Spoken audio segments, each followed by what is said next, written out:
Hey guys, Todd Corsetti here. Haven't had much time recreating because I rebuilt the old rotting redwood deck around my house. It was about 1,500 square feet. So what I thought I'd do is a quick video on the stuff that I learned while doing this. Certainly not a professional, just a do-it-yourselfer. Watched dozens and dozens of videos, but I wanted to just summarize like the top 20 things for a do-it-yourselfer to know without having to go through each video on YouTube to figure it out.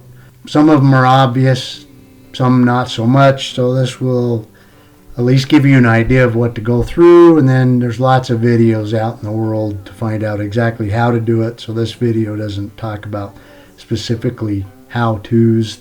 You can find those all over YouTube. Also, I used Trex decking, so composite decking for the deck boards, and I picture framed it.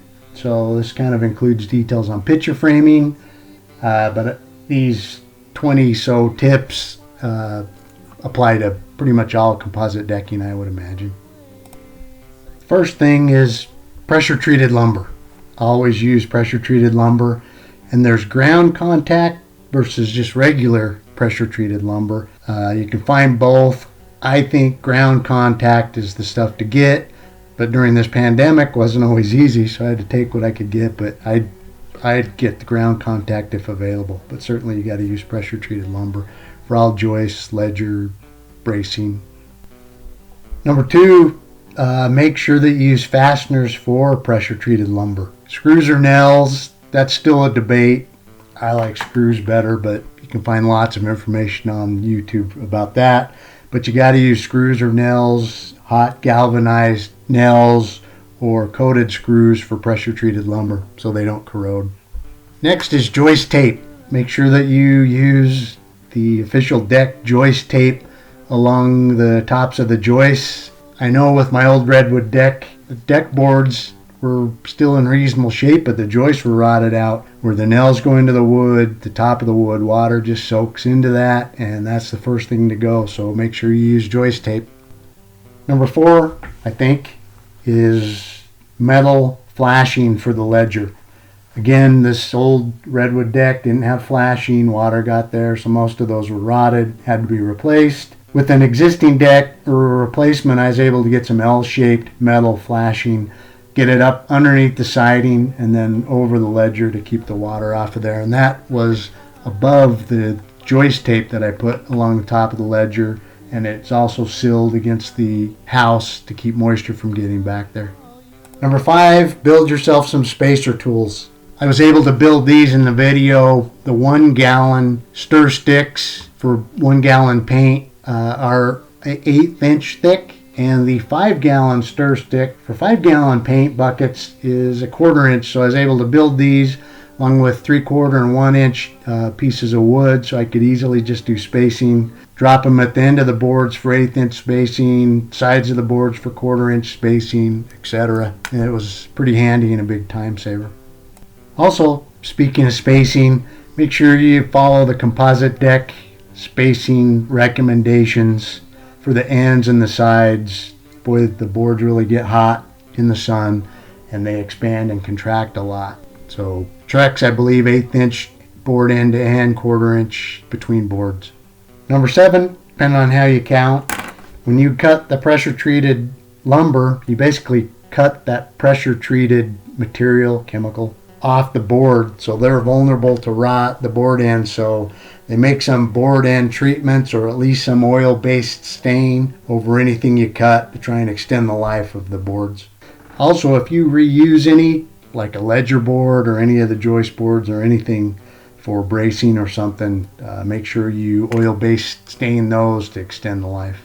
Number 9, for picture framing, which you pretty much have to do with the composite decking to get a decent edge. And it looks really nice, but you have to frame it for drainage. I saw a lot of videos where they just put block under the boards. Where it picture frames, it's just a place for water to collect. So I framed it accordingly, like recommended, for water drainage so it wouldn't sit on top of the boards. Next, for me, was this recording of different board positions by number of boards. It was just an easy reference for picture framing, for positioning, for for blocking to make sure they land under the boards. You could do that each time with the calculator, but it was nice to just have this and just glance at it in your pocket and you'd be ready to go. Speaking of blocking, for number 11, you got to block every 4 to 6 feet for composite decking because it's not structural and it'll be a lot more stable, doesn't bounce and stuff. And again, I used that board position sheet to make sure I landed in the middle of a deck board for water drainage. Number 12, a few tools that are critical. Buy a long level, at least 4 foot or longer, to get those boards level, not get warpage. You also, if you're pulling apart an old deck, you got to get a double end nail puller tool. That thing's a lifesaver. And of course, or obviously for the professionals, but maybe not for everybody, a carpenter's speed square helps a lot, and there's some really good videos on how to use that. Number 13 is on the composite deck boards. They do heat up a lot in the sun, as I mentioned, and they warp. They warp side to side, they bow, they lift up, depending on which direction the sun is and where it's hitting them. So an overcast day, storing them in the shade, it just makes the installation a lot easier if you can do it. Sometimes you just can't. You got to muscle them a bit, but do what you can.